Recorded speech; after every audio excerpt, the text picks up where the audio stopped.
各位弟兄姊妹平安。今日呢個世界咧，個個都中意做阿頭嘅，個個都要做大嘅。咁我想問大家，邊個最大啊？有一次咧，喺啲動物世界入邊就開會啊，大家討論下究竟邊個最大咧？咁啊，最細嘅老鼠爺爺首先發言。佢話我最大，佢話你咁細粒，你最大。佢話你知唔知12生肖排第一係咩啊？鼠。佢話我排第一咯，咁咪最大咯。你其他啲牛高馬大都喺我後邊啦。跟住嗰隻老鷹咧，佢話唔係，係我最大，因為我飛得最高啊，高高在上，我係百鳥之王，都係我最大。咁啊，狐狸哥哥就話唔係，係我最大。你睇下我一行出嚟，其他啲動物見到我真係雞飛狗走啊！咁嗰啲人就話都唔係嘅，因為你係咩啊？狐假虎威啫。最後出場嘅就係獅子大王，佢話我係萬獸之王，我最大。其他啲小動物咧就唔敢出聲。今日喺我哋呢個倫理世界入邊，倫理社會入邊啊，你話邊個最大咧？我話倫理嘅話，邊個最大啊？喺家庭入邊邊個最大啊？倫理社會，我特別提啊，倫理社會，父母最大，但係而家好多時候係子女最大嘅。係倫理社會入邊應該係父母最大嘅。喺學校入邊邊個最大啊？係老師最大，但係而家唔係學生最大。喺公司入邊咧，邊個最大啊？係啊，上司最大。但係做生意嚟講，邊個最大啊？顧客最大，顧客第一啦，係咪？其實喺整個宇宙萬物入邊，你話邊個最大咧？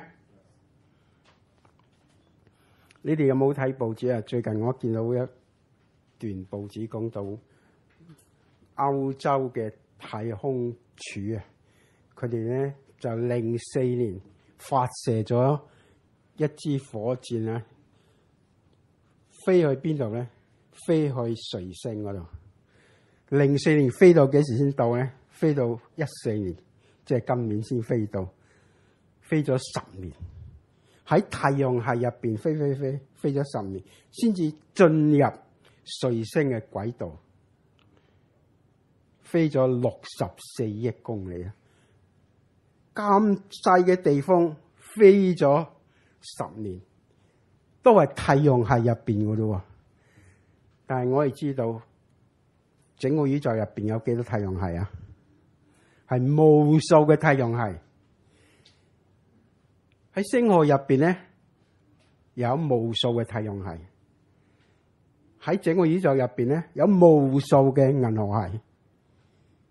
喺星雲入邊咧，更加有無數嘅銀河系。其實世界真係好大，人係好渺小嘅。你唔好以為你好大啊！飛到上邊，坐飛機飛到上邊，睇唔睇到你啊？睇唔到嘅，好細。喺宇宙萬物中，邊個最大咧？你話唔係人最大，你話係咪先？人係萬物之靈啊嘛，梗係最大啦。但係其實咧係神先最大，因為佢所有嘅嘢都係被造嘅，唯有創造嘅先至係最大。今日我想藉着路加福音，剛才主席所讀嘅路加福音第1章，同大家思想嘅題目就係尊主為大。咁我哋首先睇到咧喺26節有一個名出現啊，天使加百列，大家有冇聽過呢個名啊？舊約時代就有呢個天使，佢曾經向被擄到巴比倫嘅先知但以理顯現，向佢啟示將來必成嘅事。嗰啲事咧而家逐漸實現嘅。嗰個先知叫做加百列，佢喺新約嘅時候又嚟到，佢首先向聖殿入邊一個祭司顯現。嗰個祭司年紀好老啊，佢同我講，原來呢個祭司咧係一個好人嚟嘅，但係竟然冇仔生啊！佢嘅太太都已經年紀老邁，但係天使向佢顯現就話：你將會生一個仔，嗰個仔就係施洗約翰，佢要為主預備道路，佢都唔信啊！但係真係咯，分到之後，跟住佢太太真係懷孕，6個月之後咧，呢個天使咧就嚟到加利利嘅一座城，去到拿撒勒，向一個童貞女顯現，一個未出嫁嘅女仔顯現。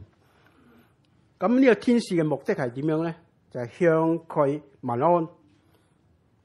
佢就點講咧？佢話其實呢個童女已經許配咗人哋噶啦，許配咗俾約瑟。呢個瑪利亞同埋約瑟咧，其實都係大衛王嘅後代嚟噶。而呢個約瑟咧係大衛王位嘅繼承人之一噶。我睇下，咁呢個天使一入到去就同佢講話：蒙大恩嘅女子，我問你安，主和你同在了。瑪利亞就好驚，突然間有個人向佢已經同佢問安咯。咁啊，嗰個天使就話：你唔使驚啊！你喺神面前已經蒙恩啊！咁啊，無啦啦跟佢講蒙恩，其實你講咩咧？即係話瑪利亞佢嘅高尚嘅人格，佢嘅善良嘅品性，已經喺神無悅納，已經係適合做神使用嘅器皿啦。跟住講一個使命俾佢聽，你要做咩嘢咧？佢話31節。你要為人生子，可以給他起名叫耶穌。你要為人，你要生仔，呢個仔嘅名叫做耶穌。耶穌知唔知係咩意思啊？今日我哋成日都講耶穌，耶穌，其實耶穌係咩意思啊？呢個耶穌係希臘文嚟嘅，係咪？希臘文叫耶穌，希伯來文又叫咩啊？叫約書亞。其實就係講救恩。喺馬太福音，耶穌都講，馬太福音嗰度都講到耶穌呢兩個字嘅意思就話：我要將我嘅百姓從罪惡入邊拯救出嚟，即係救恩啊！咁啊，呢個天使同佢講，佢要生個仔，佢名叫做耶穌，佢要為大，稱為至高者嘅兒子，佢將佢大衛嘅位俾佢，佢要作雅各家嘅王，直到永遠。咁瑪利亞就問佢：我都未嫁，點會生仔呢？係咪？跟住我哋睇天使點樣回答佢。佢話聖靈要臨到你身上，至高者嘅能力要蔭庇你，因此所要生嘅聖者必稱為神嘅兒子，係聖靈感人。跟住咧就講出一個證明，即係俾瑪利亞知道。佢話36節，況且你嘅親戚以利沙伯，在年老嘅時候也懷了男胎，就是那素來稱為不生育的，現在有人6個月了。同佢講呢件事，因為佢知道啊，佢嘅親戚就係呢個祭司撒加利亞，佢嘅太太年紀老邁，都冇仔生。但係佢話唔係，佢而家已經有人懷咗6個月噶啦。佢聽到之後信唔信啊？佢真係都唔知真定假，個個都知道佢冇得生噶嘛，點會有信？點解會懷咗男胎呢？因為神嘅話沒有一句不帶能力的，追神嘅話冇一句不帶能力。結果咧，我哋睇到呢個瑪利亞嗰個信心，佢聽咗之後，佢點講咧？38節，瑪利亞說：我是主的使女，情願照你嘅話成就在我身上。佢真係非常之坦然無懼啊！佢一咁講，佢就話好啊，我係你嘅神嘅使女，你話點就點。但係佢跟住就做咩事啊？即係跑到新地祭司城嗰度去揾佢嘅親戚以利沙伯，去到睇下係咪真先。去到真係見到佢呢個親戚真係已經為人咯。當佢向佢以利沙伯晚安嘅時候，佢入佢唔係呢個親戚啊，就係以利沙伯肚入邊嗰個胎歡喜跳躍。呢件事咧，遲啲大家你哋讀聖經都知道，原來嗰個胎係邊個啊？就係施洗約翰。施洗約翰因為瑪利亞嘅晚安嘅聲，是一樣喺腹入邊歡喜跳躍。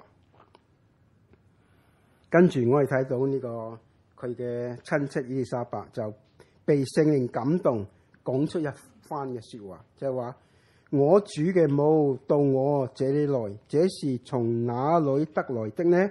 因為你問安嘅聲音一入我耳啊，我腹裏的胎就歡喜跳動。這相信嘅女子係有福嘅，因為主對她所說嘅話語都要應驗。咁啊，話俾佢聽，佢係有福嘅人，佢係我主嘅母啊。好啦，我哋睇到天使向呢個童女顯現，講出佢嘅使命，講出嗰個證據之後咧，童女瑪利亞真係答應咗。喺46節。瑪利亞說：我心尊主為大，我靈以神我的救主為樂。瑪利亞佢聽到呢個命令，願意接受，但係我哋睇到佢點樣尊主為大呢？佢話：我心尊主為大，我靈以神我嘅救主為樂。原來一個人原來分成咩啊？3部分㗎。靈魂同埋身體，靈魂體身心靈。今日我見到你嘅係身體，你嘅靈魂我睇唔到啊。原來人咧係咁樣嘅，靈魂係睇唔到嘅，係非物質嘅。身體咧就係物質，係睇得到。咁啊，靈係咩咧？靈就係同神呢個溝通，魂咧係同人來往啊。咁身體咧同物件接觸。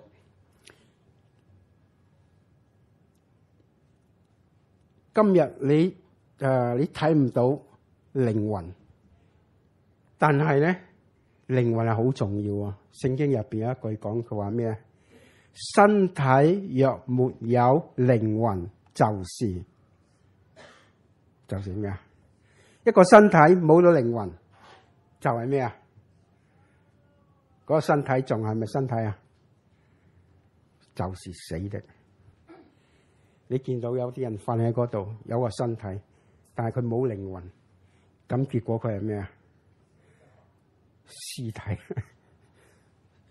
靈魂好重要噶，身心靈。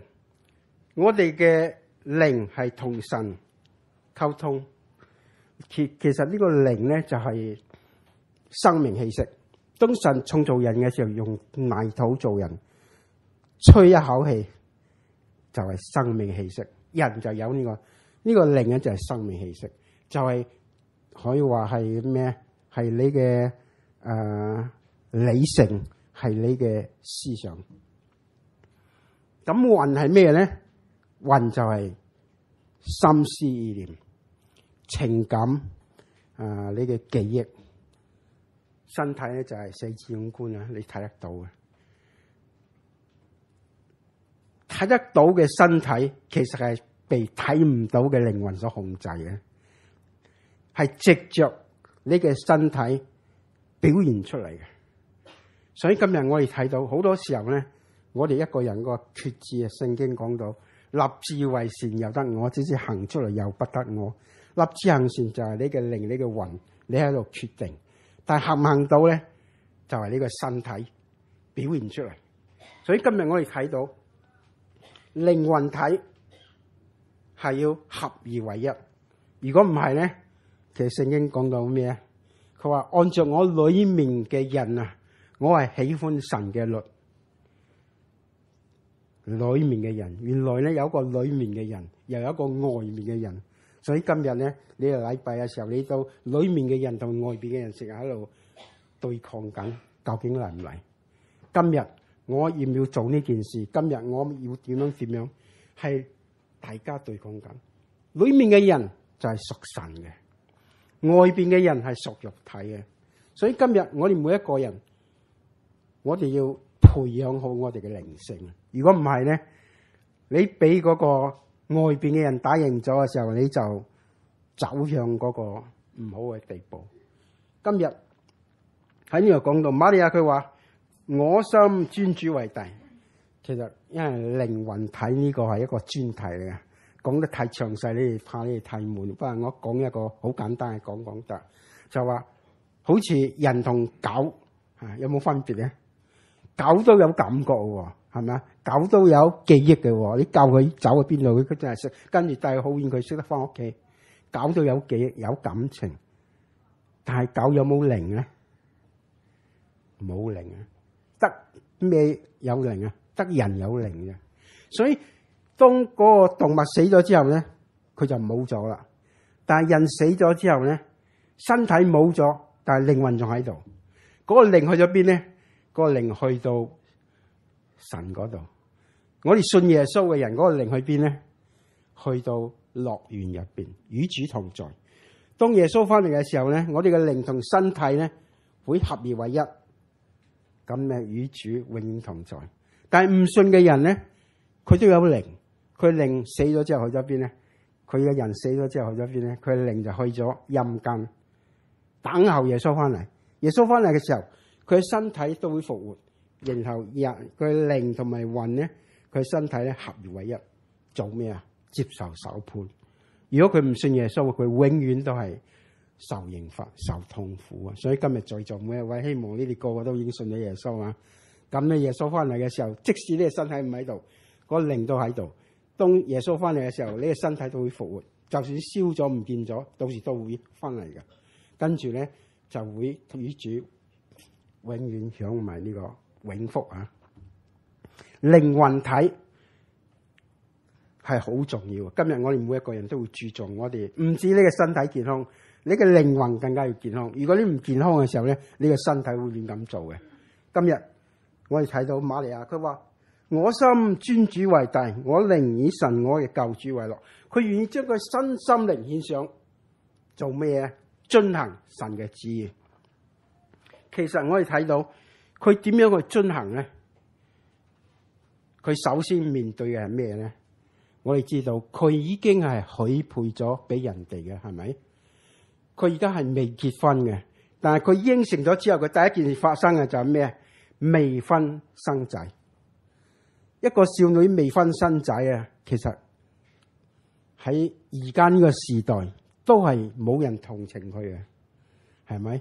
雖然而家有好多未婚媽媽，但喺2000年前更加係嚴重。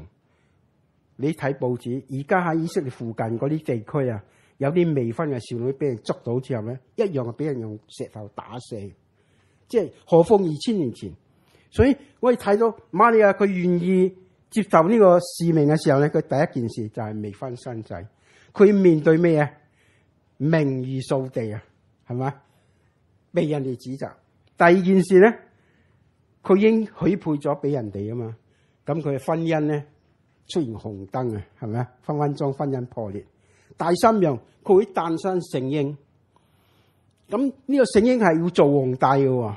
咁啊，當時都有皇帝喺度噶。當時希律王如果聽到呢個消息嘅時候，會唔會俾佢生出嚟啊？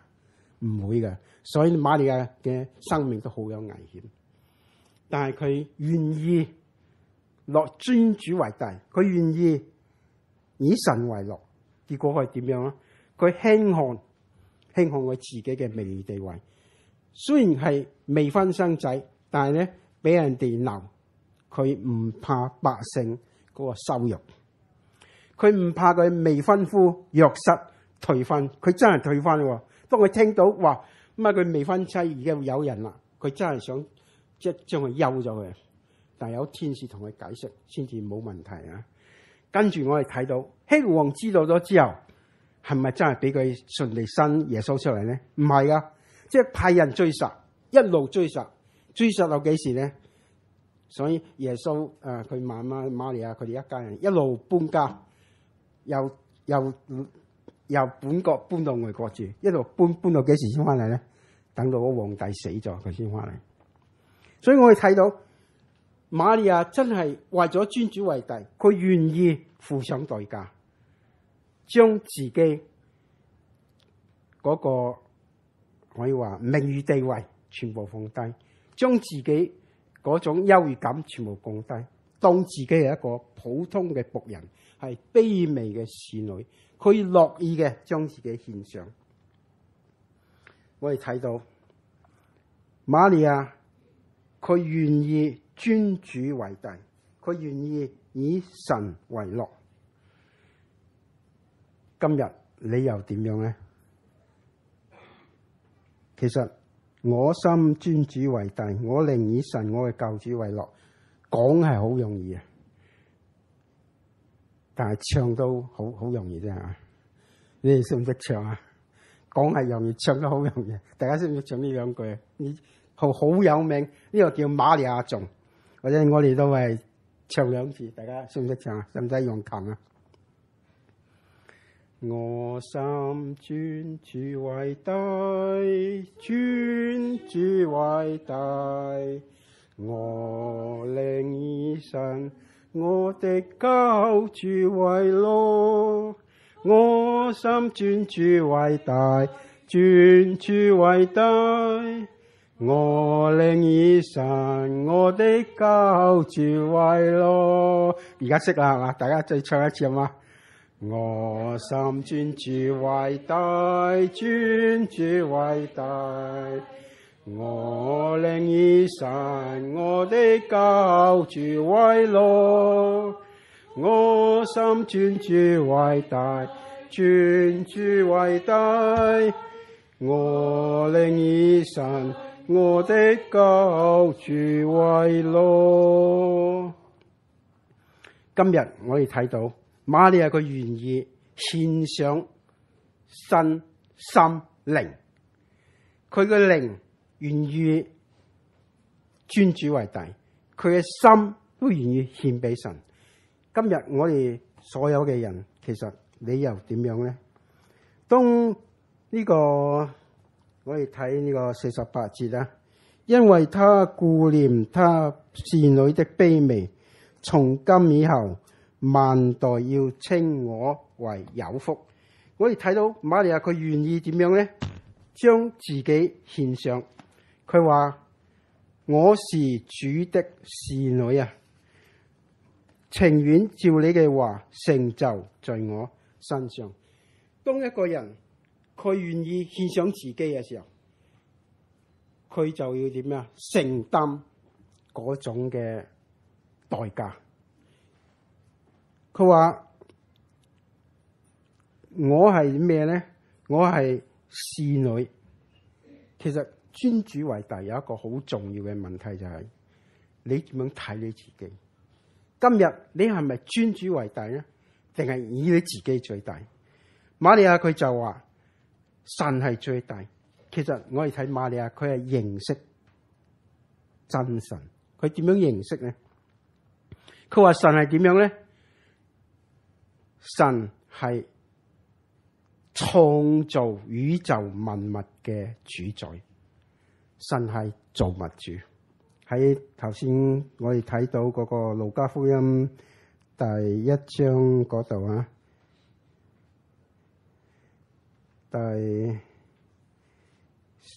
32節，佢話至高者嘅兒子，至高者，神係至高者，即係話神係點樣咧？係創造宇宙萬物嘅造物主。神係咩？係掌管日月星辰嘅真神。神係咩？係賞賜我哋生命氣息嘅救贖主。即係話瑪利亞其實佢係好認識呢個真神，佢先至肯即係擺低自己，佢願意將最重要嘅獻俾神。第二樣我哋睇到瑪利亞對於聖子又點樣咧？佢話佢對於耶穌係點樣咧？佢對於耶穌點樣認識咧？佢話耶穌係咩？係至高神嘅仔。至高神嘅仔即係意思就係咩咧？佢係唯一嘅救主，係今日喺新約時代啊，門徒都講佢係咩？除他以外別無拯救。耶穌係唯一嘅救主。仲有佢話主神要把他祖大衛嘅位給他，大衛喺以色列人嚟講咧，佢係咩？係最尊貴嘅君王。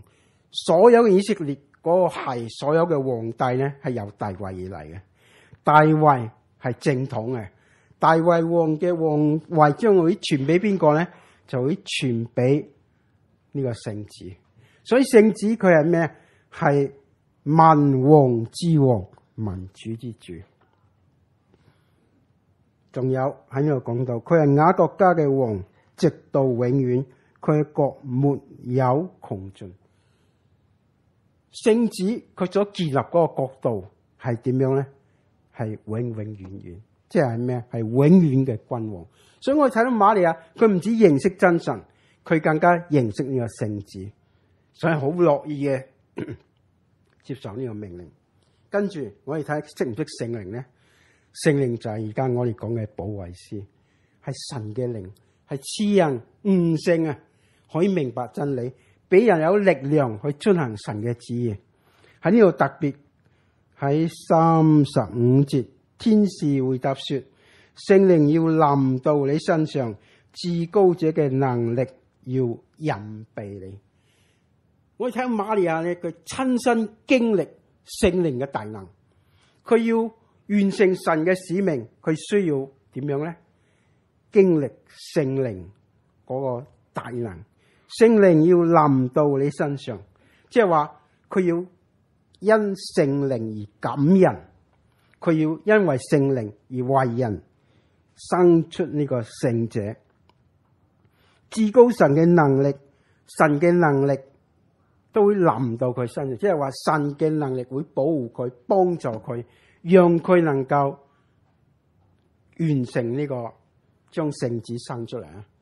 真係能夠共生呢個聖子。所以我哋睇到瑪利亞佢係點樣咧？係一個認識真神、認識聖父、聖子、聖靈，所以佢好樂意啊，將自己嚟呢個獻上啊，樂意嚟遵行神嗰個旨意，所以佢願意承擔呢個嘅遇到嘅一切嘅苦難。跟住我哋再睇睇，當佢願意承擔苦難之後咧，我哋睇到願意付上代價，願意照住呢個天使嘅命令，願意接納呢個使命。當佢咁做之後，佢點樣咧？我哋睇下呢個路加福音第1章48節啊，佢係得到神嘅賞賜啊，因為他顧念他侍女的卑微，從今以後萬代要稱我有福。那有權能的為我成就了大事，他的名為聖，他憐憫敬畏他的人，直到世世代代。佢喺呢度係稱頌神嗰個聖潔、公義、慈愛、大能，因為佢願意將自己獻上，神唔會輕看啊！今日我哋在座每一位，我哋人雖然好卑微，但係當你願意獻上，將自己獻上被神使用嘅時候，你嘅卑微，神會睇低你，反而會將你高舉。所以結果咧，佢話那有權能嘅為我成就咗大事。佢憐憫敬畏佢嘅人。今日在座每一位，你有冇敬畏神嘅心？有冇個尊主為大嘅心呢？當瑪利亞願意將自己獻上，樂意遵行神嘅旨意，而面臨又可以話點樣去面對呢個苦難，佢都樂意去付出。今日你又肯唔肯付出呢？當瑪利亞肯付出之後，我哋睇到佢所得到嘅賞賜係咩啊？大家知唔知瑪利亞得到神咩賞賜？佢有美滿嘅婚姻，佢會有好多孝敬佢嘅兒女，特別係被稱為咩啊？今日你睇下出邊好多人都稱瑪利亞係咩啊？聖母瑪利亞。其實聖母咧就係43節，我主的母，就係主耶穌係聖子，佢生咗主耶穌，所以被稱為聖母瑪利亞。而家天主教好多人，我哋睇到天主教徒佢哋拜唔係拜耶穌啊，拜邊個啊？拜聖母瑪利亞，佢哋個個喺度拜聖母瑪利亞。佢係以聖母瑪利亞係最高級啊，係敬拜聖母瑪利亞。但其實我哋睇到聖母瑪利亞不過咧係神嘅侍女，佢願意將自己奉獻俾神，神就藉着佢，藉着一個卑微嘅侍女生出救主，又藉着呢個瑪利亞睇到呢個舊約先知嘅預言啊，必有童女為人生子，將呢個預言得到咩應驗，亦藉着耶穌嘅降生，將呢個救恩帶到呢個世界，讓所有嘅人因為耶穌嘅緣故罪得赦免，得到永生。所以我哋睇到呢個卑微嘅侍女瑪利亞所做嘅係好重要。今日如果你係瑪利亞，你又點？你肯唔肯呢？你肯唔肯放低你嘅一切嘅尊嚴，去接受咁樣嘅好似無理嘅要求咁樣？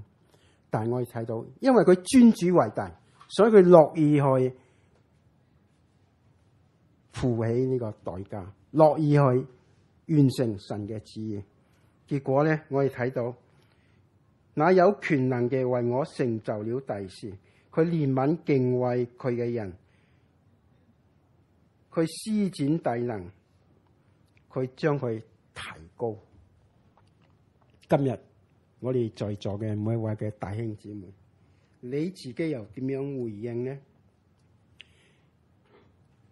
而家世界有，我問你個普通嘅問題啊，世界上有四大古國，你知唔知邊四大古國啊？最古老嘅國家，埃及咩啊？埃及同埋咩啊？四大古國，即係最古老嘅國家。印度係啦，中國係啦，我哋自己啊嘛。巴比倫啊，呢啲真係四大古國。喺聖經入邊咧記載嗰個巴比倫古國，當時巴比倫係最強嘅國家，所有成個歐洲都俾佢即係受佢統治啊！佢係最叻嘅。嗰個第一個嗰個皇帝叫做乜嘢咧？尼布甲尼撒王，佢係非常之偉大嘅君王啊！所以佢建造一個大像啊，即係叫全世界人都去拜。而嗰個頭咧就係佢。佢就係嗰個頭，巴比倫王尼布甲尼撒，佢好有正式嘅，就係覺得佢全世界嘅最叻。佢講到所有嘅榮耀都係我嘅，我係最叻，所有嘅都係為彰顯我嘅榮耀嘅啫。當佢講嘅時候咧，未講完嘅時候點樣啊？發生一件大事啊！佢被神趕離呢個人間啊，變成咩？變成動物，吃草如牛，嗰啲指甲長到好似鷹爪咁樣，趕離人世。結果佢冇得皇帝做，直到佢喺神面前認罪悔改，然後咧先至恢復佢嗰種嘅皇帝嘅地位。所以我可以睇到一個狂傲嘅君王，佢以為高高在上，我係皇帝，我其實唔係，係神想俾邊個就俾邊個啫。耶穌講一個故事，講一個無知嘅財主啊。呢個財主好識做生意，賺到好多錢，好多糧食，起谷倉冇即係擺唔到啊！佢起谷倉希望擺滿好多金銀珠寶。佢好開心同自己講，佢話我嘅靈魂啊，你可以安安樂樂啊，安安日日歡喜快樂，可以咁樣吃喝快樂。但係神同佢講一句話，呢句話咧你要聽清楚。佢話今夜我要你嘅靈魂，你所預備嘅歸俾誰呢？如果呢句話同你講嘅時候，你點啊？今夜要你嘅靈魂，你所預備嘅歸俾誰呢？所以佢係一個無知嘅財主。今日你係咪一個無知嘅財主？你為自己預備好多金銀珠寶，好多財物，好多嘢，想俾邊個咧？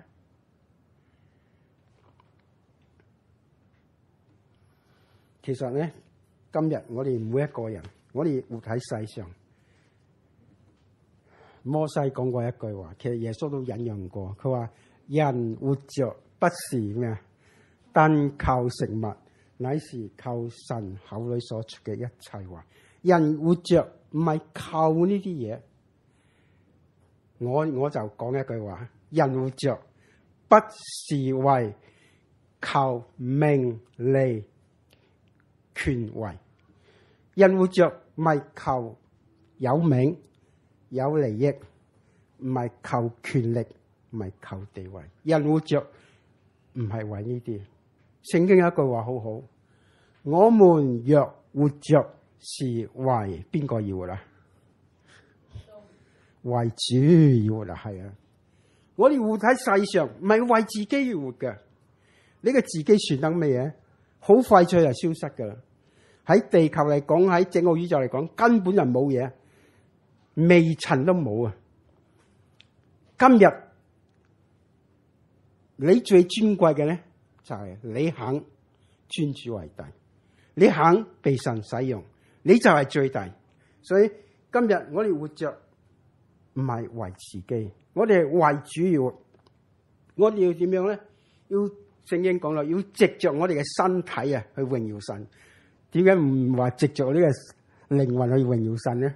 因為靈魂睇唔到啊嘛，所以藉着我哋嘅身體。所以今日我哋嘅靈魂一定要強壯有力，令到我哋嘅身子去榮耀神。所以求主幫助我哋每一個人，我哋要好似咩啊？神所創造嘅宇宙萬物咁樣，宇宙萬物做咩啊？彰顯神嘅權能。我哋要好似大能嘅天使，傳達神嘅命令。我哋要好似童貞女瑪利亞，即係願意接受嗰個使命。結果我哋睇到神將佢點樣啊？升為呢個至高啊！其實唔係至高啊，升為聖母啊，有福嘅人。其實最後我哋都睇到聖子耶穌。耶穌出世之後，佢係一個人嚟嘅，但係佢願意輕看羞辱。聖經講到，佢願意輕看羞辱，點樣咧？忍受十字架嘅苦難，成就咗救恩。結果神將佢高舉，坐喺神嘅右邊。所以今日我哋每一個人一定要做一件事，尊主為大。唯有我哋肯將我哋嘅身心靈獻上，尊主為大，先能夠得到神嘅恩典，得到神嘅賞賜。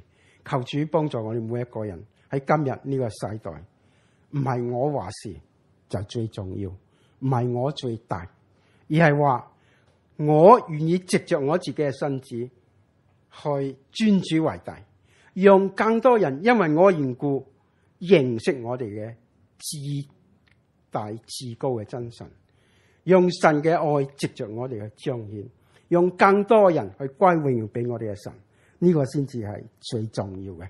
所以求主幫助我哋喺呢個尊主為大呢個題目嘅裏面，希望我哋都能夠得到一啲嘅啟示啊！希望我哋每一個人都願意將自己獻上，我哋大家同心祈禱。親愛主，我哋感謝你，因為你俾我哋每一個人有機會接受耶穌為救主，我哋獻上感恩。求主都感動在座嘅未信嘅朋友，同樣能夠尊主為大。因為呢個世界雖然係睇嚟好大，其實喺宇宙萬物中係何等嘅渺小，而我哋嘅人更加係渺小。求主俾我哋每一個人都能夠學習瑪利亞，當自己係一個卑微嘅人，但係當我哋肯將自己獻上被神使用嘅時候，我哋嘅靈願意尊主為大，我哋願意尊主為聖。神你會使用我哋，讓我哋藉着我哋嘅身體能夠榮耀你，藉着我哋叫更多人能夠認識我哋嘅真神，得到呢個救恩。願榮耀頌讚歸俾我哋嘅主，我哋嘅神。我哋祈禱感恩，奉主耶穌嘅聖名，阿門。